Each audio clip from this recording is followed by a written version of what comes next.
Hi guys, welcome to your channel Banwal Tutorials. Here I am Vikas Kumar Banwal. You are watching the most important class, which is the UGC NET Commerce Paper 2. Now friends, today we are discussing the top 10 most important questions on one special topic, which is very helpful for the UGC NET Commerce Paper 2 candidates. Now let's see what are the most important questions and one important topic. So every day join my class at 8 PM Monday to Saturday. तो चलिए आज की class की शुरुआत करते हैं। तो सबसे पहले जानेंगे मोस्ट 10 इम्पॉर्टेंट क्वेश्चंस, उसके बाद वन स्पेशल टॉपिक।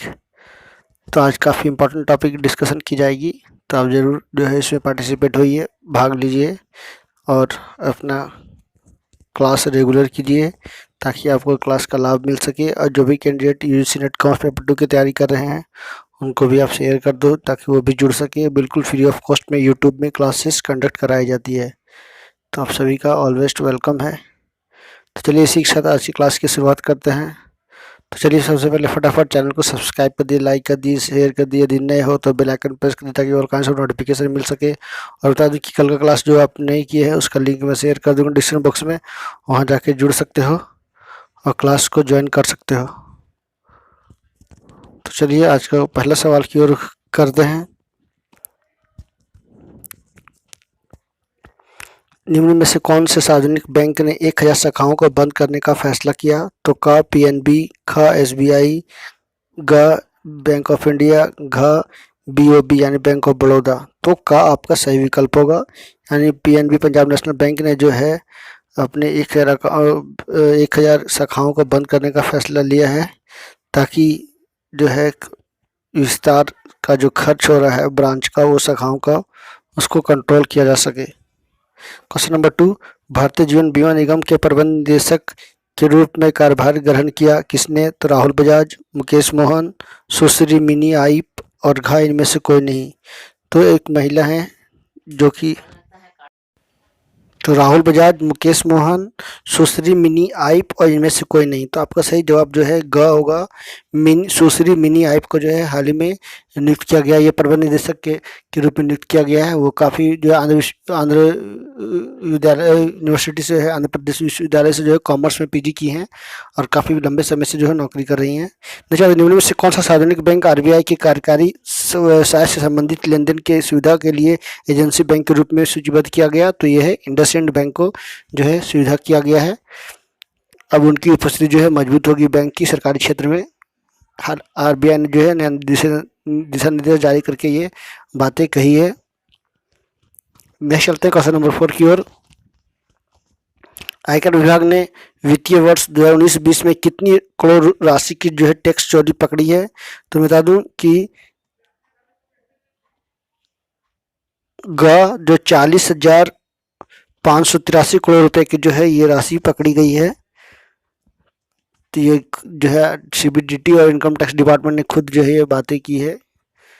ये आंकड़े जो है सौंपे हैं 2019-20 की, और लगातार जो है टैक्स 10,000 से अधिक मामलों में ये पकड़े गए हैं। नहीं चलते हैं अग्रिम रूप में भुगतान ब्याज खाता क्या होता है? तो व्यक्तिगत खाता, नाममात्र खाता और वास्तविक खाता, 3 तरह का अकाउंट होते हैं।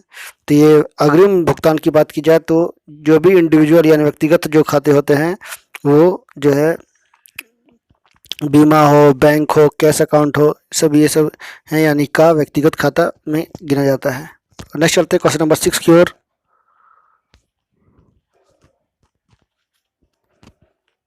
एक समान ढाल वाले मांग वक्रों पर एक दी गई कीमत पर मांग की लोच क्या होगी? सदैव एक समान होगी, भिन्न हो सकती है, का और खा दोनों सही या का और खा दोनों गलत? तो मैं बता दूं आपका सही जवाब जो है खा भिन्न हो सकती है ना। एक समान ढाल वाले मांग वक्रों पर एक दी गई कीमत पर जो है मांग की लोच जो है हमेशा भिन्न हो सकती है, एक समान जो है संभव तो है नहीं। नेक्स्ट चलते हैं क्वेश्चन नंबर 7 की ओर। सर्वप्रथम तटस्थ वक्र का उपयोग उपभोक्ता बचत को मापने में किसने किया? तो जे.आर. हिक्स ने, गॉसन ने, सैमुएल्सन ने और रॉबिन्सन ने। तो बता दूं कि 7 नंबर का आपका सही जवाब जो है क जे.आर. हिक्स के द्वारा जो है ये मापने की बचत को मापने की जो है प्रक्रिया को बनाया गया था। उपयोग किया गया था उपभोक्ता के बचत को लेकर। नेक्स्ट चलते हैं क्वेश्चन नंबर 8 की ओर। क्वेश्चन नंबर 8 में आप जानोगे कि अर्थशास्त्र प्रत्येक व्यक्ति में निम्न प्रकार के व्यवहार की आशा करता है। तो विवेकपूर्ण करता है, भावुक करता है, तटस्थ करता है और अविवेकपूर्ण करता है। तो अर्थशास्त्र में जब व्यक्ति का साथ विवेकपूर्ण व्यवहार नहीं होगा तो जो है तो व्यापार या कोई भी तरह का जो है सेवाएं संभव नहीं होगी मुहैया कराने की। तो का आपका सही विकल्प है विवेकपूर्ण जो है व्यवहार होने से ही जो है अर्थशास्त्र में प्रत्येक व्यक्ति का जो है व्यवसाय या व्यवहार सही होता है। न चलते हैं अंतर्राष्ट्रीय मुद्रा कोष के द्वारा निम्न में से कौन सी रिपोर्ट जारी की जाती है। तो world economic outlook, global financial development report, south Asia economic focus report और ग्लोबल इकोनॉमिक प्रोस्पेक्टस रिपोर्ट। तो दोनों के IMF के द्वारा जो है वर्ल्ड इकोनॉमिक रिपोर्ट जो है जारी की जाती है। ये जो है सभी बाकी जो है वर्ल्ड बैंक के द्वारा की जाती है। Global financial development report, south Asia economic focus report, global economic prospectus report, ये सभी जो है वर्ल्ड बैंक के द्वारा जारी की जाती है। नेक्स्ट चलते हैं आखिरी सवाल की ओर। विश्व बैंक के द्वारा निम्न में से कौन सी रिपोर्ट जारी की जाती है। Use of doing business, use of living index, remittance report और इनमें से सभी।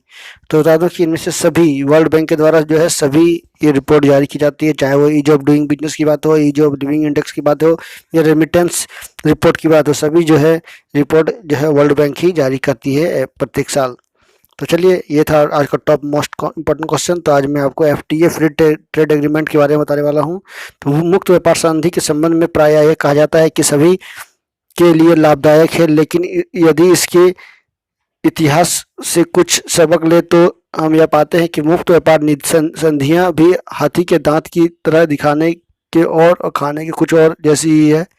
आज अमेरिका मुक्त व्यापार संधियों से स्वयं को मुक्त कर रहा है, जो कभी मुक्त बाजार का झंडा बरदार माना जाता था। हाल के घटनाक्रमों में यह जाहिर है कि भारत RCEP प्रवर्तता के आगे बढ़ाने को लेकर यह संधि के सिद्धांत और उनकी वास्तविकता में अंतर करने का काम कर रहा है।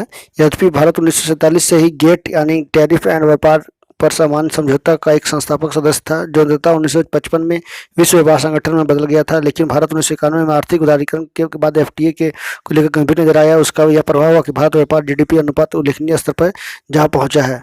तो ये FTA से जुड़ी हुई बहुत सारी जानकारियाँ थी और आगे मैं आपको और बताने वाला हूँ कि मुक्त व्यापार संधि का प्रयोग व्यापार को सरल बनाने के लिए किया जाता है। FTA के तहत जो है दो देशों के बीच आयात निर्यात के तहत उत्पादों की पर सीमा शुल्क, नियामक कानून, सब्सिडी और कोटा आदि को सरल बनाया जाता है। इसका एक बड़ा लाभ यह होता है कि जो देशों के बीच यह संधि की जाती है उनका उत्पादन लागत बाकी देशों के मुकाबले सस्ती हो जाती है। इसके लाभ को देखते हुए दुनिया भर के बहुत से देश आपस में मुक्त व्यापार संधि कर रहे हैं। इससे व्यापार को बढ़ाने में मदद मिलती है और अर्थव्यवस्था को गति मिलती है। इससे वैश्विक व्यापार को बढ़ाने में भी मदद मिल रही है। हालांकि कुछ कारणों के चलते इस व्यापार को मुक्त व्यापार का विरोध भी किया जाता रहा है। भारत ने 1998 में सबसे पहले श्रीलंका के साथ समझौता किया। इसके पहले भारत ने जो है मलेशिया, सिंगापुर से क्षेत्रीय व्यापार समझौता यानी RTA जो है रीजनल ट्रेड एग्रीमेंट भी कर चुका था भारत। तो ये थी फ्री ट्रेड एग्रीमेंट से जुड़ी। तो चलिए इसी के साथ क्लास की समाप्ति की घोषणा की जाती है। तो नेक्स्ट नई क्लास के साथ मैं फिर मिलूंगा कल एवरीडे 8 PM। तो आप सभी ज्वाइन कर सकते हो। मेरी क्लास बिल्कुल फ्री ऑफ कॉस्ट मेरी क्लास होती है। तो आप सभी का ऑलवेज वेलकम है। आप सभी जुड़ सकते हो और अपनी एग्जाम की तैयारी की सही गति दे सकते हो। तो चलिए thank you very much for watching. तो और बता दूं कि कल का क्लास करने के लिए आप डिस्क्रिप्शन बॉक्स में लिंक में जाकर जुड़ सकते हो और कल का क्लास को ज्वाइन कर सकते हो। So thank you very much for watching. Stay healthy and be happy. तो एवरीडे 8 PM जरूर ज्वाइन करें। और ये टेलीग्राम में भी जो है आप लिंक मैंने शेयर कर दिया है, वहाँ पे जाकर के आप जुड़ सकते हो। मैंने वहाँ PDF जो है लोड कर दूंगा मैं हर क्लास का रेगुलरली।